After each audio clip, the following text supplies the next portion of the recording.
Hann Schopenhauer fann hið eiskapur,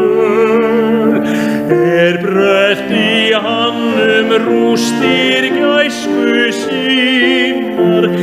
Í hugskot fór hans einsemd stöðugt innar. Hann átti þannig fárra kosta börn.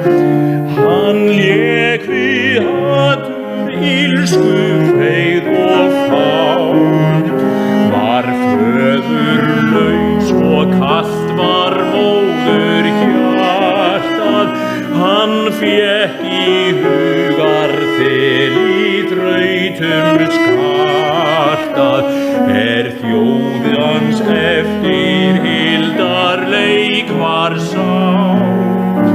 Hann trúði einna helst á viljans vald, en víst hlaut tónlist afar hlýja dóma.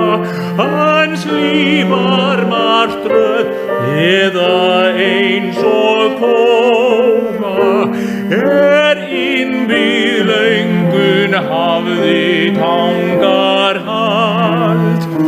Hann lét sig dreyma heimsins fagur fræði og fékk